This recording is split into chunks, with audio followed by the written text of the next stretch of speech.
Hey Scorpio, I'm Eleanor and welcome to Peaches by Starlight Tarot. This is your weekly pick a card reading. Your monthly theme for April is the Seven of Swords, and that is going to be talking about needing to have all the information before you make decisions, not jump to conclusions, not filling in the blanks yourself, and trying to have, not telling stories where there may be blanks in information. And so your theme for the week is distance, and this is going to be about, are there healthy reasons to be separate, or are there reasons that you should reach out? And so this is going to be about misunderstandings. And with the Seven of Swords, there is incomplete communication. All the information is not on the table, whether that's you're not sharing it all or they're not sharing it with you, but there is partial communication. And so I am using Grace cards and the Linestrider Tarot. I have stack 1, stack 2, and stack 3. You can skip ahead. They're timestamped, so you can go right to the one or more than one that you feel like is meant for you. I do offer private readings. Those will be in email format, and you can check my Etsy page below for those. Like, share, subscribe, and stuff. And let's start with stack 1. You have the Queen of Wands reversed, 9 of Pentacles reversed, and it says compassion. Be gentle with yourself. You are a magnificent soul.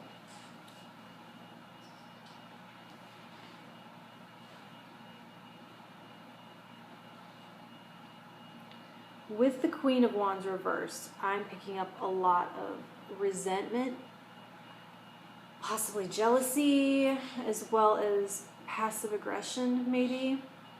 And this can stem from a situation where you gave away too much of yourself and didn't see anything in return. Something where you may have chosen to give with the expectation that you would get something in return, but maybe that was not clearly communicated. Like that wasn't on the table. Like you gave with the expectation, but you didn't say that, and so you didn't get it. And so this can be a situation where you gave your power away to another.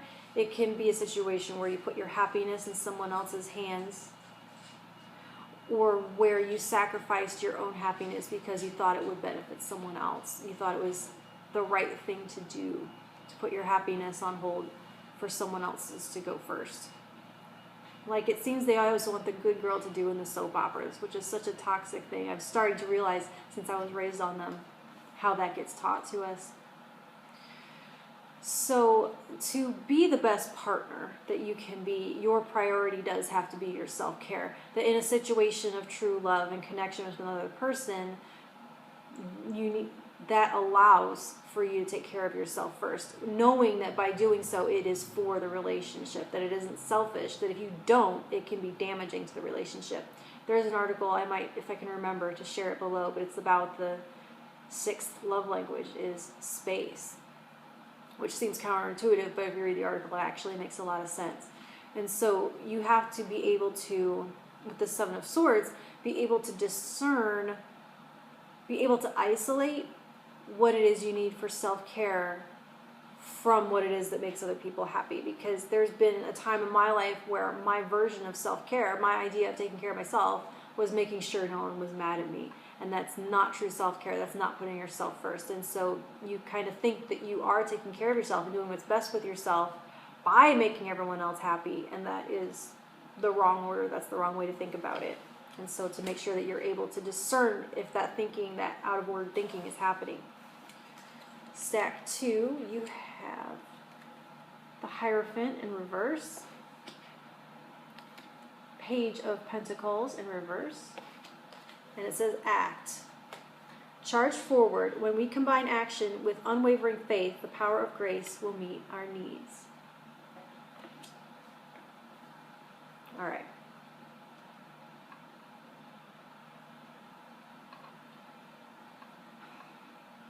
There is a blockage between you and what it is you want to manifest.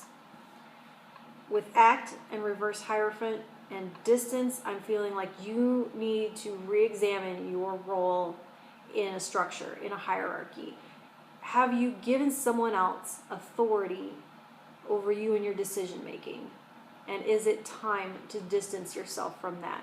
Do you have a filter for this authority? Like, do you filter your decisions based on how they would be viewed by this authority structure or person? And how has that hampered you from making true, authentic choices, from going after what it is that you want? And so this distance, I feel like, is going to be between you and this influence in your life. And so it's a chance for you to question authority and to question ways it's been keeping you from acting on this goal that it is that you want.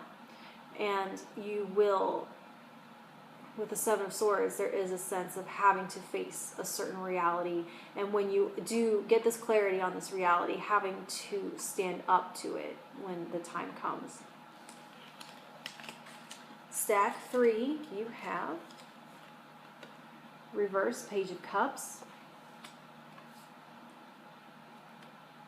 reverse 10 of Wands, and dance. When we ask for guidance, take action, and put our faith in an outcome we can't yet see, we've begun to dance with grace.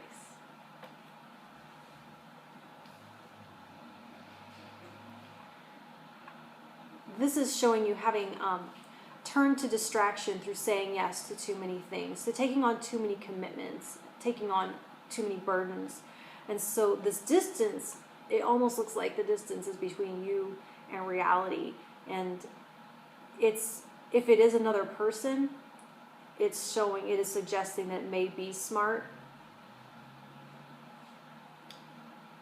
and to possibly be wary and to be leery of, to honor that sense that you might be getting from your gut around another person, and to follow your instincts.